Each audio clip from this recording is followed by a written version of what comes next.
In this lecture, we study about the Avvo rule, Pauli exclusion principle, and half-field rule. After that, the chapter will be finish of 12, 12 second chapter. देखिए, जो cell होती हैं, जैसे जैसे nucleus से cell दूर जाते जाते हैं, तो पर्टिकुलर सेल की एनर्जी अगर हम बात करेंगे तो डिक्रीज होती जाती है. और ऑर्बिट की जो एनर्जी की अगर हम बात करेंगे वो भी डिक्रीज होगी. बट एक से ज़्यादा ऑर्बिट होने के कारण उसकी ऑर्बिटल्स होने के कारण सेल की एनर्जी बढ़ेगी. कहने का मतलब, अगर हम बात करें तो जो फर्स्ट सेल होता है जिसमें 2 8 8 18 18, तो फर्स्ट सेल जो है न्यूक्लियस के पास होने के कारण उसकी आयोनाइजेशन एनर्जी बहुत ज़्यादा होती है, यानी उसकी स्टेबिलिटी ज़्यादा होगी. जैसे जैसे इलेक्ट्रॉन न्यूक्लियस से दूर जाते जाएंगे उसकी स्टेबिलिटी कम होना चालू हो जाएगी, एनर्जी भी कम होती चली जाती है. जितना न्यूक्लियस से इलेक्ट्रॉन दूर रहेगा, जितना सेल दूर रहेगा, उससे इलेक्ट्रॉन को निकालना उतना ईजी रहेगा और उसकी एनर्जी उतनी कम रहेगी. ये चीज़ आप दिमाग में बिठा लीजिए. अवयव मतलब होता है, जर्मन मीनिंग होता है बिल्डिंग अप, जिसका मतलब ये होता है कि किसी भी कंपाउंड को जब इलेक्ट्रॉन फिल करे जाते हैं तो एनर्जी को इंक्रीजिंग ऑर्डर में भरा जाता है. यानी इंक्रीजिंग ऑर्डर ऑफ एनर्जी के फॉर्म में इलेक्ट्रॉन्स को ऑर्बिटल्स में भरा जाता है. In the ground state of atom, the orbitals are filled in the order of their increasing energy. Okay, 1s, 2s, 2p, 3s, 3p, 4s, 3d, 4p, 5s, 4d, 5p, 4f, 5d, 6p, 6s. तो देखिए, इसको याद रखिएगा तरीका. 1s, 2s, 2p, 3s, 3p, 4s, then 3d, 4p, 5s, 4d, 5p, 4f, 5d, 6p and 6s. ये आप याद रखिएगा तरीका. इसी को बोलते हैं ऑर्बिट में बढ़ता है. इसकी मैं ट्रिक बता देता हूँ आपको. इसको याद करने का तरीका: 2 8 8 18 18 32 according to the Bohr rule. देखिए, 1s, 2s, 2p, 3s, 3p, 4s, then 3d, 4p, 5s, 4d, 5p. यानी 5s, 5s के बाद ही 4d आएगा, 4s के बाद ही 3d आएगा, 6s के बाद ही 5d आएगा. यानी s के बाद अगर जब भी d आएगा तो वो उससे एक सेल कम पे आता है. याद रखिएगा, है ना. तो हम जब पढ़ते हैं एस पी डी एफ पढ़ते हैं, बट आपके पीरियोडिक टेबल में आप याद रखिए कॉन्फ़िगरेशन दिया आता है. जो फर्स्ट पीरियड दिया है वो दिया है, फर्स्ट ग्रुप्स दिए हैं वो दिए एस के, फिर डी के दिए हैं, फिर पी के दिए हैं, फिर एस, फिर डी, फिर नीचे उसी के साथ एफ दिया है, फिर डी दिया है. एस, डी, एफ और पी आपको इस तरीके से रखना है. पहले एस आएगा जिसमें 2 इलेक्ट्रॉन होते हैं, दूसरे वाले सेल में 8 इलेक्ट्रॉन, तो वहाँ पे केवल एक एस और एक पी हो सकता है, तो 2s2 और 2p6. तीसरे वाले सेल में 8 इलेक्ट्रॉन होते हैं, हो सकते हैं, तो 3s2 और 3p6 होता है. फोर्थ वाले सेल में जो है 18 इलेक्ट्रॉन होते हैं, तो 4s2, 3d10 और 4p6. टोटल आप 8 करेंगे, देखिए 10 और 18 हो जाएगा. 5s2, 4d10, 5p6, टोटल 18 हो गए. इसी तरह अगर हम बात करेंगे थर्ड वाले फोर्थ फिफ्थ वाले सेल की, तो ये 6s2, 5d10, 6f14 और 6p6, टोटल हो गया 32. याद रखिए, इसको इस तरीके से याद करना है. अच्छा, याद रखिए एस का एस में फिल होता है, पी का पी में होता है, लेकिन डी हमेशा एक सेल कम आता है. देख समझाता हूँ मैं आपको. देखिए, जैसे के सेल है, फॉर एग्जांपल के सेल है, तो एस के लिए तो एन एस होता है, पी के लिए जो होता है वो एन पी ही होता है, बट डी के लिए जो होता है वो n-1 होगा, n-1 डी. और एफ के लिए होता है n-2 एफ.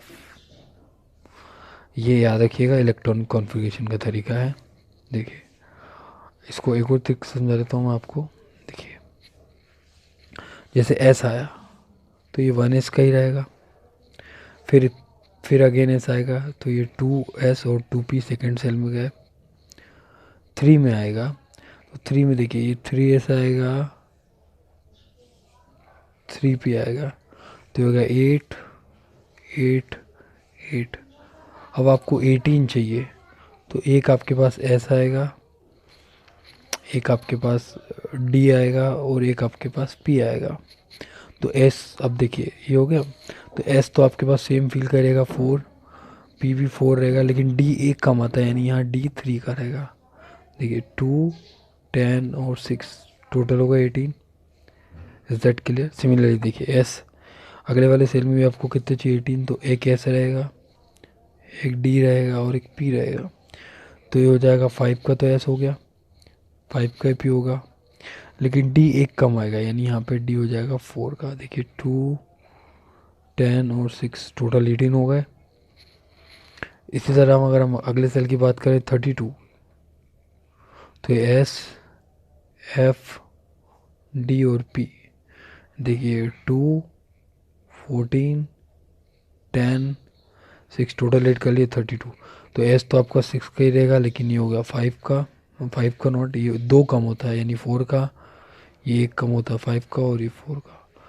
आई होप आपको ये समझ में आया होगा कि इस तरीके से अब्बा रूल को हम याद कर सकते हैं। 1s 2s 2p, 3s 3p, 4s 3d 4p, 5s 4d, हाँ 5s 4d 5p, 6s 4f 5d 6p। इस तरीके से हमको याद करना है। पॉली एक्सक्लूजन प्रिंसिपल, पॉली ये बताते हैं कि किन्हीं भी दो इलेक्ट्रॉन की 4 क्वांटम नंबर सेम नहीं हो सकती हैं। 3 क्वांटम नंबर सेम हो सकती हैं, बट फोर्थ हमेशा डिफरेंट रहेगी। हमने पढ़ा था कि क्वांटम नंबर में principal quantum number, azimuthal quantum number, magnetic quantum number और स्पिन क्वांटम नंबर होता है। स्पिन क्वांटम नंबर की डायरेक्शन हमेशा क्लॉकवाइज और एंटी क्लॉकवाइज होती है, इसलिए 3 क्वांटम नंबर तो सेम हो सकती है, बट फोर्थ हमेशा differently. So according to Pauli exclusion principle, in the atom, two electron having the same quantum number, 3 quantum number should be same, but fourth is always different. Okay, इसे हम समझते हैं। देखिए 3p3 और 3p6 के अगर quantum number calculate करें तो n, l, m ये तीनों क्वांटम नंबर दोनों के लिए बराबर है, बट लास्ट वाली जो s क्वांटम नंबर है वो चेंज हो गई, क्योंकि s के लिए प्लस हाफ रहेगा और जबकि दूसरे s के लिए क्या रहेगा, माइनस हाफ रहेगा।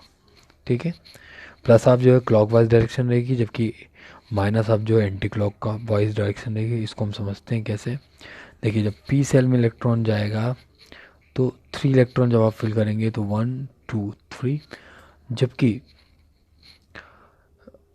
हम एंटी क्लॉक में अगर पुट करेंगे तो 1, 2, 3, 4, 5, 6। तो ये हमारे पास P3 था और ये हमारे पास P6 है। ये वाले की हमें चाहिए तो प्लस हाफ जाएगी, जबकि दूसरे वाले की चाहिए हमें तो ये माइनस हाफ जाएगी। तो यही पाउली ने बताया था कि एक एटम में दो इलेक्ट्रॉनों की क्वांटम नंबर 3 मैक्सिमम सेम हो सकती हैं, बट फोर्थ हमेशा डिफरेंट होगी। Hertz rules of maximum multiplicity मतलब होता है किसी भी ऑर्बिट में जो इलेक्ट्रॉन फील करे जाते हैं वो सिंगल सिंगल करे जाएंगे, डबल इलेक्ट्रॉन को फील नहीं करा जाएगा। जब all orbitals are filled by the single electron, then you have to feel the second electron and the electron make pair in opposite direction of rotation। देखिए इसको समझते हैं क्या बोल रहा है वो। Look at the white board. जैसे 1s के अंदर दो ऑर्बिट होते हैं, तो यहाँ पे 1s में दो ऑर्बिटल्स मीन्स यहाँ पे दो इलेक्ट्रॉन फिल होते हैं। s में तो कोई प्रॉब्लम नहीं, बट p में देखिए, p में हमें 6 इलेक्ट्रॉन फिल करना रहता है, तो हमें इस तरीके से फिल करना पड़ेगा 1, 2, 3, this is the correct way, 4, 5, 6, this is the correct way. अगर आप इस तरीके से फिल करते हैं इसको 1, 2 तो रॉन्ग, ओके। या फिर आप इसको इस तरीके से फिल कर रहे हैं 1, 2, 3, 4, 5, 6 तो रॉन्ग। पहले सब ऑर्बिटल को आपने सिंगल सिंगल फिल करना है। यहाँ जो बॉक्सेस होते हैं इन्हें कहा जाता है ऑर्बिटल, एक्सिस एक्स, वाई और जेड। पहले एक देन एक देन एक, एक फिल होगा, देन पेयर बनाएंगे। इस तरह अगर हम डी की बात करें तो डी में 5 ऑर्बिट्स होते हैं, 1, 2, 3, 4, 5। तो यहाँ पे 1, 2, 3, 4, 5 एक भरेंगे, देन पेयर बनाएंगे। ये Hund's rule of maximum multiplicity यही कहता है कि all orbital are filled by the single electron, then after make pair they orbitals are having the same energy but filled by the same electron. अगर इनकी energy अलग अलग होती तो फिर इलेक्ट्रॉन पहले कम एनर्जी में भरे जाते हैं, फिर इलेक्ट्रॉन जो है ज़्यादा वाले एनर्जी में। पर इनकी एनर्जी सेम होने के कारण ही इनमें सब में इलेक्ट्रॉन एक एक को फिल करा जाएगा। ओके। जो इलेक्ट्रॉनिक कॉन्फ़िगरेशन है उसे अबव रूल के अकॉर्डिंग लिखा जाता है, 1s 2s 2p 3s 3p। इसे भरने का तरीका मैं आपको बता देता हूँ अभी। नॉवेल गैस का इलेक्ट्रॉनिक कॉन्फ़िगरेशन हमेशा फिक्स होता है, क्योंकि उनके आउटर मोस्ट में इलेक्ट्रॉन फिल होते हैं, न इलेक्ट्रॉन कम हो सकते हैं न ज़्यादा होते हैं। एक्सेप्शनल जिनॉन होता है जो आगे जाकर एक इलेक्ट्रॉन देता है। जिनॉन के अलावा कोई भी दूसरी नॉवेल गैसेज नहीं है जो इलेक्ट्रॉन फॉर्मेशन करके या बॉन्ड फॉर्मेशन करके नए कंपाउंड का फॉर्मेशन करे या बनाए।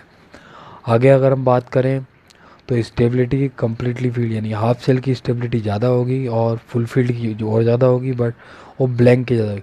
लेकिन जो हाफ फील्ड से कम होंगे हाफ फील्ड से ज़्यादा होंगे उनकी स्टेबिलिटी हाफ फील्ड से या फुल फील्ड से हमेशा कम रहेगी। देखिए इसको समझते हैं क्या बोल रहा है वो। नाइट्रोजन का एटॉमिक नंबर होता है 7, ऑक्सीजन का एटॉमिक नंबर होता है 8।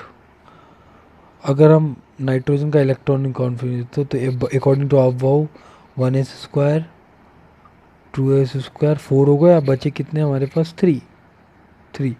तो पी के अगर आपको याद है तो पी का ऑर्बिटल जो होते हैं उनमें 3 इलेक्ट्रॉन हाफ फील्ड में भरे जाते हैं।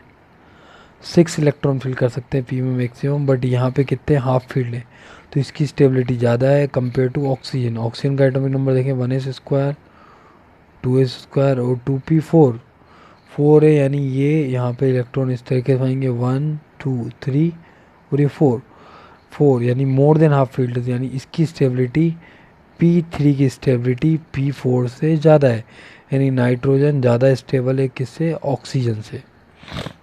इसी तरीके से अगर आप देखेंगे फ्लोरीन, फ्लोरीन का एटॉमिक नंबर होता है 9, नियोन का एटॉमिक नंबर होता है 10। अब इसको भरें, इसमें इसका भरेंगे तो 1s² 2s² एंड 2p 5। जबकि इसकी बात करेंगे तो ये जाएगा 1s² 2s² 2p 6। पी में देखिए कितने इलेक्ट्रॉन आ रहे हैं 1 2 3 4 5।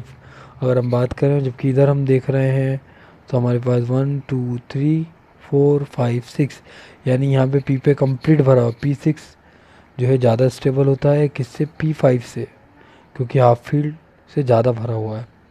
P6 फुल फील्ड भरा है, ये ज़्यादा स्टेबल है। इसी तरह अगर हम बात करें हाफ फील्ड की, मान लीजिए नाइट्रोजन की बात करते हैं और नियोन की बात करते हैं, तो नियोन में आप देख रहे थे पी के अंदर 6 इलेक्ट्रॉन है जबकि नाइट्रोजन में 3 होते हैं। नाइट्रोजन हाफ फील्ड है 1 2 3। यदि इसकी बात करें तो यहाँ पे 1 2 3 4 5 6, यानी P6 ज़्यादा स्टेबल होगा P3 से, याद रखिएगा। ओके, इसी तरह अगर हम बात करें मान लीजिए सोडियम सोडियम सोडियम है और सोडियम प्लस है, तो दोनों में ज़्यादा स्टेबल कौन सा है, देखिए सोडियम में इलेक्ट्रॉन 11 होते हैं, सोडियम प्लस में 10 होते हैं। यहाँ भरेंगे तो 2 और 8, देन आउटर मोस्ट में 1 आएगा जबकि इधर 2 आएंगे 2, तो 8 ज़्यादा स्टेबिलिटी गेन करेगा जबकि 1 जो है, तो यानी ये जो सोडियम आयन है ये ज़्यादा स्टेबल है कंपेयर टू सोडियम। ओके, चलिए ये आपको बता रहा है इलेक्ट्रॉन की स्टेबिलिटी के बारे में। ये सेल है, सबके इलेक्ट्रॉन बता रहा है कि आउटर मोस्ट सेल में जितने इलेक्ट्रॉन रहते हैं उन्हें उसको बैलेंस इलेक्ट्रॉन कहा जाता है, और ऑक्टेट कंप्लीट करने के लिए जितने इलेक्ट्रॉनों की ज़रूरत होती है उसे बैलेंस ही कहा जाता है। व्हाट इज़ ऑक्टेट, ऑक्टेट मतलब आउटर मोस्ट सेल में 8 इलेक्ट्रॉन होना चाहिए। अगर 8 इलेक्ट्रॉन से कम इलेक्ट्रॉन रहेंगे तो इलेक्ट्रॉन या तो गेन करेगा या लॉस करेगा। मान लीजिए 8 इलेक्ट्रॉन चाहिए और आउटर मोस्ट सेल में 5 इलेक्ट्रॉन है, तो वो 3 इलेक्ट्रॉन गेन करेगा और माइनस चार्ज को कैरी करेगा। जबकि अगर 3 इलेक्ट्रॉन है तो 5 इलेक्ट्रॉन गेन करने की जगह 3 लॉस करके पॉजिटिव चार्ज को गेन करेगा वो। ठीक है, देखिए आगे चैप्टर ख़त्म हो जाता है। कुछ क्वेश्चंस हैं इससे रिलेटेड, आप ट्राई करेंगे, कोशिश करें करने की। ये देखिए न्यूट्रॉन प्रोटॉन के रिकॉर्डिंग दी है। Neutron and proton are present in nucleus and electron are present outermost cell. Atomic number represented by Z and atomic mass represented by 8, and the difference of atomic number, atomic mass and atomic number gives the number of neutron. Wavelength के according हमने पढ़ा है, de Broglie equations पढ़ी हैं, quantum numbers पढ़े हैं, बहुत सारे क्वेश्चन मैंने एक्सप्लेन करे हैं, आप करेंगे इसको। ठीक है। एक्स यू बी हमने पढ़ा, X U V ultraviolet ray, micro radiation में बचा है, इलेक्ट्रोमैग्नेटिक वेव्स हैं। कुछ क्वेश्चन दिए, ट्राई करेंगे इसको करने की। इसके लिए मैं अलग से एक वीडियो बना दूंगा। ओके, चैप्टर अब कवर हो जाता है। Thank you very much.